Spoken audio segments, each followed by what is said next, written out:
Hey guys, been a long time. Sorry about that. Oh, that's good. And it feels good to be back here at the Film Zone 3.0. But at the same time, just gonna be honest with you guys, because that's what I do here. I just cut the shit. I get right to it. It also feels kind of weird.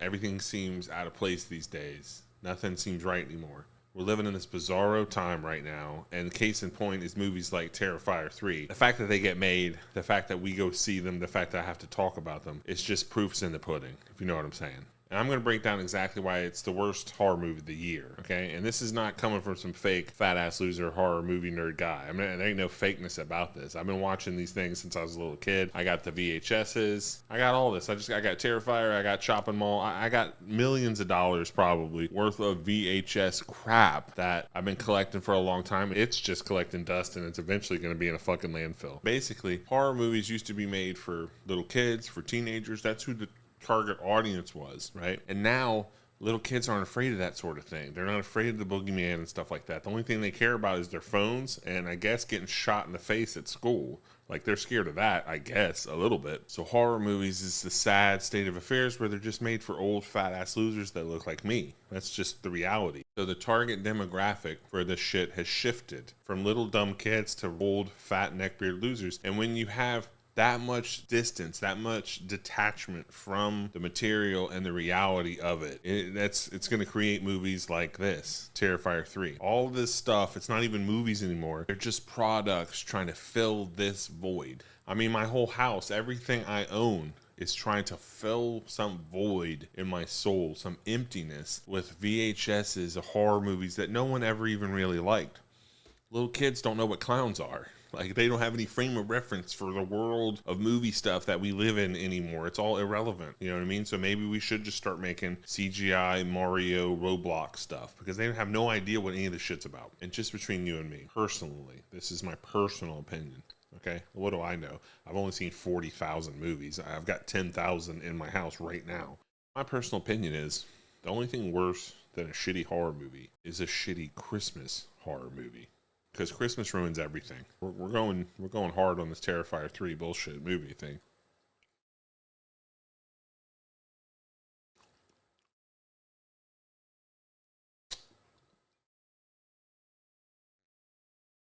Mm.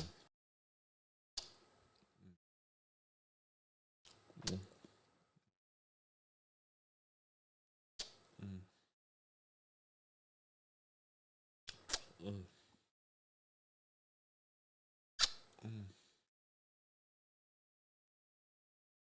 Mm. Mm. Tell you something about Terrifier 3 and why I fucking hated this movie so much. Right before we went and saw it, me and my mom stopped at the Walmart. We're gonna load up on Halloween candies. And we get in there, and this is the first time this happened in a long time. You know, I had to wheel my fat ass mom in there. And I was trying to get her one of those go-kart things, automated cart things for fat people. And I usually get one too. I've been riding dirty lately. But if I see a really fat person or someone that's crippled or whatever, I'll get up, believe it or not, and let them have the automatic one, and I'll use the normal cripple wheelchair, the one you have to physically move the arm, even though my doctor said that's dangerous and I might exert myself too much. I've been having breathing problems and all this stuff. Long story short, we go to Walmart, put my fat ass mom in. She gets one of the automatic go-kart things. They only had one though, so the only other option was a regular crippled wheelchair, which I got into. Unfortunately though, the night before I stayed up all night with my brother playing Guitar Hero, so my arms were really weak. My mom, she's just blasting ahead of me, like rubbing it in my face, literally making me eat dust, while I look like fucking born on the 4th of July, crippled Vietnam vet, trying to keep up behind her. So we finally got to the Halloween candy aisle, and this is where sometimes, you know, living the lifestyle of nostalgia and memories and thinking about good times and stuff back then when things were better for us, it's sometimes dangerous. And this is sometimes I see stuff that triggers me. Not just my PTSD from those stairs at the mall, but I got this other PTSD thing that my doctor's been talking about where like nostalgia and memories trigger me. Stuff like cartoons and stuff from kidhood and candies and certain foods and things trigger me to this time where I wasn't a crippled fat loser in a wheelchair, and I was so happy because thought I was going to grow up to be important or something. So I get triggered by all this stuff, and it just reminds me how much of a loser I am. And case in point, we're in the Walmart and we're turning down the candy aisle, and I see these 3 little fat kids, and they were lined up in a row. And I'm not joking. This is 100% true story.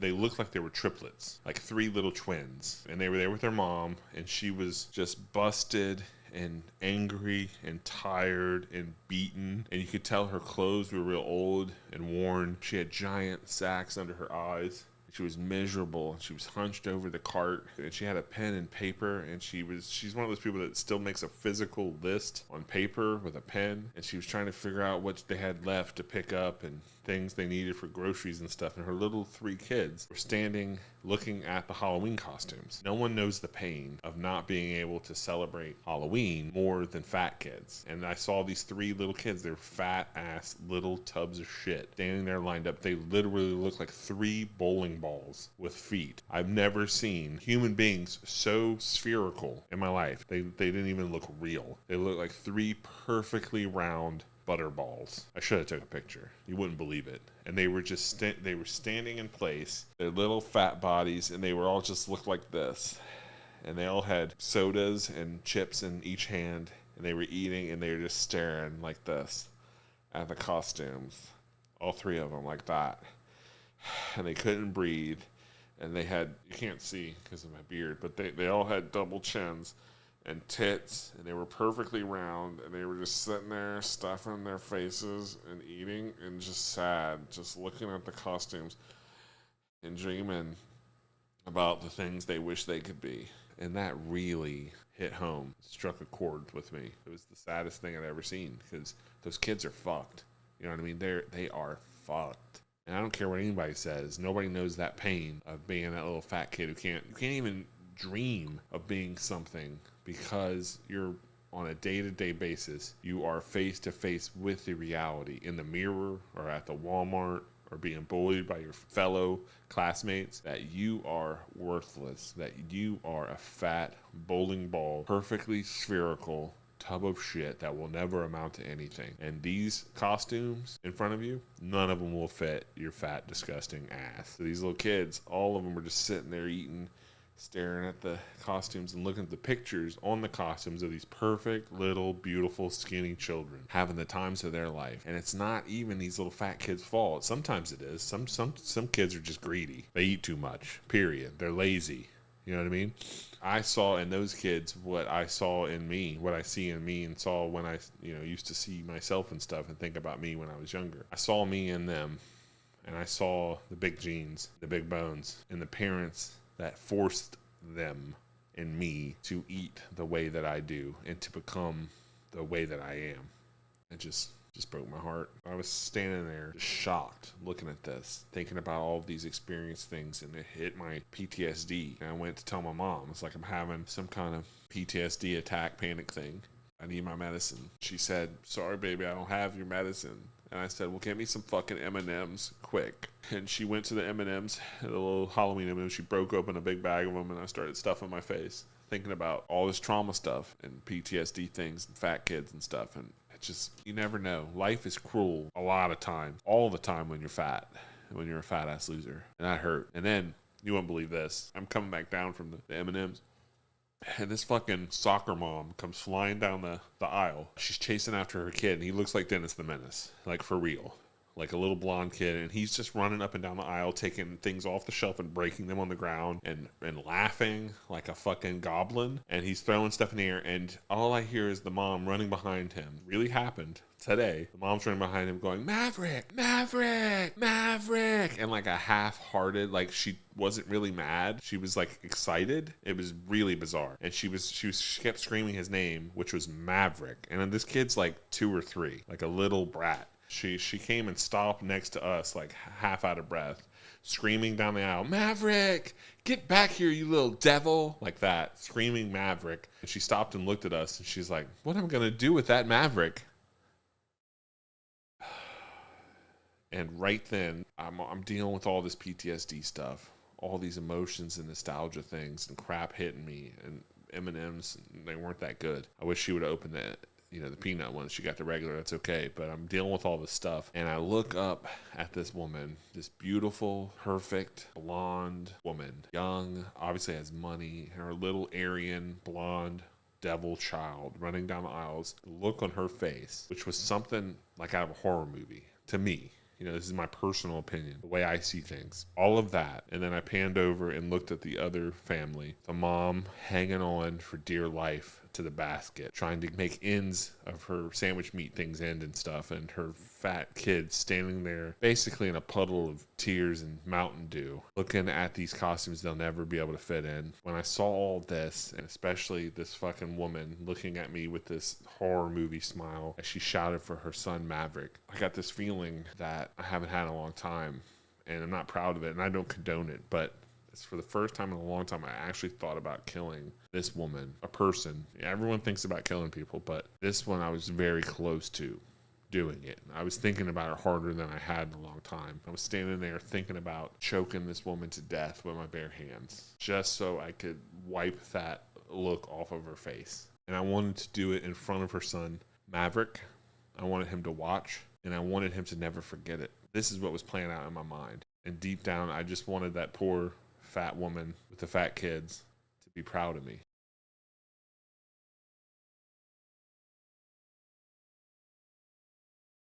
But the problem is, you know, there's not that many fat characters that fat people can play in Halloween times. You know, you think there are, there really aren't. Especially like Halloween's about horror and stuff. There's just not that many fat guys. There's like Leatherface, there's like Stay Puft Marshmallow Man. There's not much you can do. You can be Slimer, I guess. That's a stretch. There's not many possibilities when you're fat, right? Because we have no representation, okay? And I'm so sick of, like, no offense to, like, you know, coloreds and Asians and all that stuff. They've been bitching for years about no representation in movies. That's great. I'm so happy for them. They finally got their everything all at once, and they got their Black Panther movie, and they're getting all this representation. But what do fat people get? Fat people get nothing.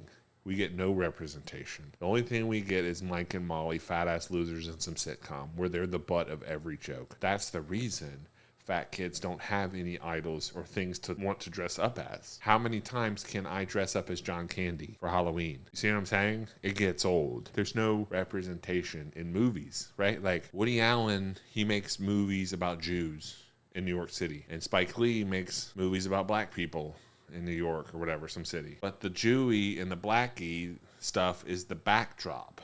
It's the flavor of the movie. They're actually about like dramas and comedies and romances. All these things have stuff happening in them, aside from the people being Jewish or black or whatever. So where is our equivalent? Where is our fat Spike Lee or fat Woody Allen? There's no one just making movies about fat people. And I think I'm onto something here. And I'm not talking about this fake fat pride thing, dancing in the streets, saying about how great it is to be a fucking hog. That's not what I'm talking about. I'm talking about normal fat people struggling. Where's our rom-coms? Where's our comic book movies? You know what I mean? We need some representation in film, and give these little fat ass tubs of shit kids a chance to want to be something better than what they are.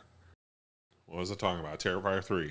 Horrible, horrible killer clown movie. And the horrible reality is Terrifier 3 is just a byproduct of the times we're living in. It's all nostalgia, cash grab, fake bullshit stuff. And there's this huge gap, generational gap in understanding and references and things. We don't even know what we're doing anymore. They're making fucking Frankenstein type movies now. So if you think the kids are confused about sexuality and all this sort of thing, you should watch a movie with them. Those are just as confusing. There's an uneasiness now about the world and my perception of it. Everything feels off.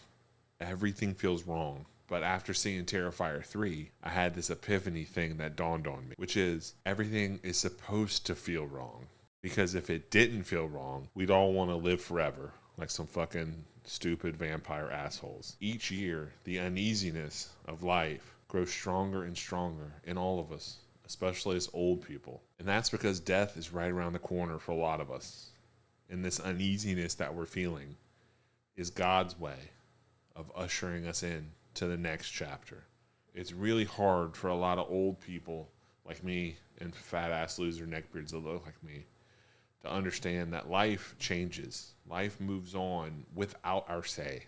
It doesn't matter how hard you tweet or how much crap you buy to try to fill this void. Life keeps moving, and there's like a beauty in understanding that. It sucks for us because we are us. That doesn't give us the right to rain on the parades of little retarded kids. They can never understand what we've been through, and we can never understand what they're going through. We live in two different realms. The generational differences between us and them is as complex as the differences between fish and humans. But I don't walk around trying to pick the brains and figure out what fish think. So we should just leave these little fish alone. I'm just as guilty as the next guy of, preaching the same bullshit most of my life. Things were better back when we had video stores and Blockbuster, and I know it wasn't. It was better for us because that was us. It's nonsensical to think that things that affect us could affect them the same way. It's just not a thing. Let these little kids zombie out on their cell phones and on their TikTok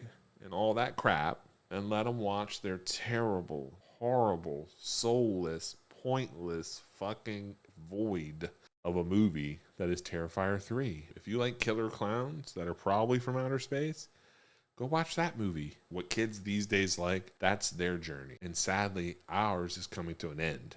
My history is as shallow as the grave I'm going to be buried in. My history is as pointless as the VHS movies I hoard. Just think about this. The absurdity of my reality in that I know more about Teenage Mutant Ninja Turtles than I do any historical figures. People that did real awesome shit and affected the world. I know more about Jason Voorhees than I do my own mother. I am trash, and my generation is trash.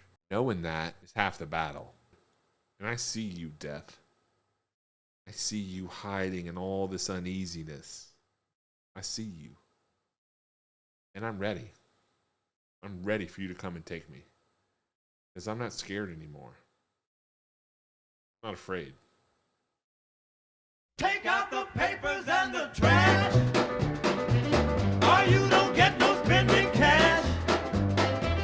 If you don't scrub that kitchen floor, you ain't gonna rock and roll no more. Yakety yak! Don't talk back.